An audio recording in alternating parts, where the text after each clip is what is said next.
Roll Tide, everybody. Thanks for joining us here on Bama Tailgate Daily. I'm Mick Gillispie. We got a lot to talk about. One more time, we just got to get into Lane Kiffin's ass. I mean, all the talk, who's the defensive coordinator, the Taylor Swift stuff. I got to get him one more time, and then we'll turn the page to a much better team, according to Nick Saban today, when we get into the Mississippi State Bulldogs. But thank you for being here for Bama Tailgate Daily, and make sure that you're a part of our channel. That's Bama Tailgate on YouTube, and it's so easy to do. It's free. Like and subscribe, and roll tide, everybody. All right, it was a 24-10 game. I mean, I guess we've all had a chance to kind of regroup, take a step back, and think about what happened at Bryant-Denny on Saturday. Ole Miss had a 7-6 lead at the half, and then Alabama just absolutely whacked them in the second half. And what would you expect? I mean, these teams have played over the years, and this is what normally happens. Alabama wins 59-10-2. But because Lane Kiffin, by the way, guys, that's the series in the 72 games, right? But what made this interesting was that Lane Kiffin just kept on going at Alabama. He was trolling Alabama, just come. Yeah, I'm going to say the right thing in the press conference, and then I'm going to, kind of go at you on Twitter and kind of quietly backhand, I might give you a backhanded compliment. It just didn't feel right. But I thought, well, maybe Lane Kiffin is looking at this team that was having so many troubles and going, you know what, I can take a chance here.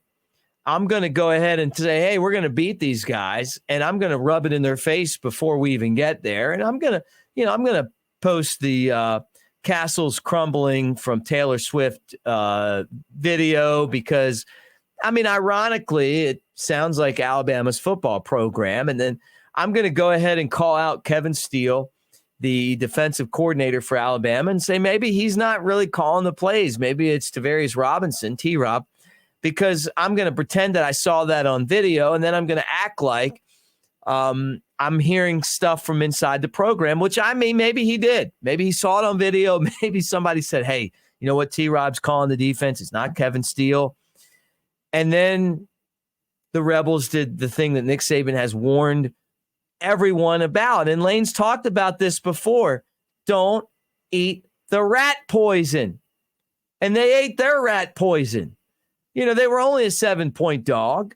And they had some pretty good wins. I mean, they beat Georgia Tech, and they went down to Tulane in one of the best games, one of the only few up until last Saturday, top 25 matchups, and they beat Tulane, a team that won the Cotton Bowl last year. They did it.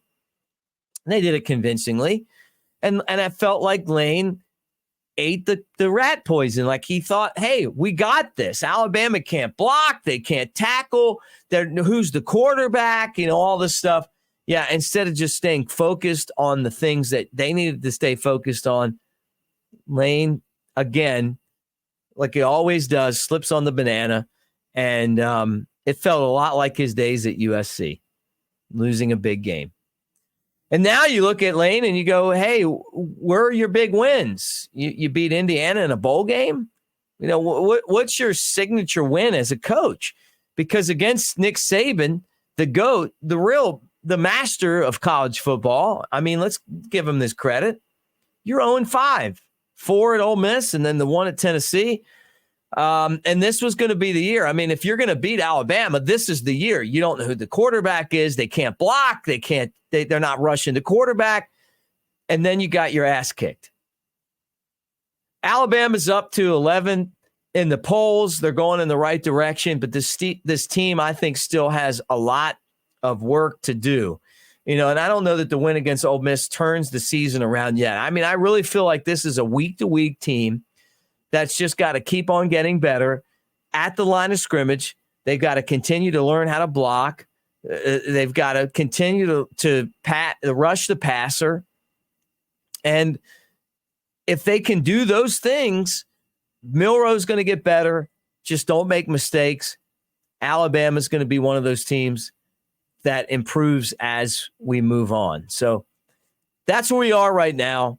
We're going to start to talk about Mississippi State, which is going to be a pretty good opponent in a game that's going to take place at like midnight on Saturday. No, it's like 8 o'clock, 9 o'clock Central. 9 o'clock Eastern. I don't know why so late, but they're always tough. They always are. Like, of the Mississippi teams, they're always physical, and they always give Alabama a very tough time. All right, guys, thanks for being here and hanging out. Say Roll Tide by subscribing to the Bama Tailgate YouTube channel. We had a great week. We've enjoyed hanging out with all of you, and we'll be back at it again real soon. So Roll Tide, and thanks for being here. I'm Mick Gillispie.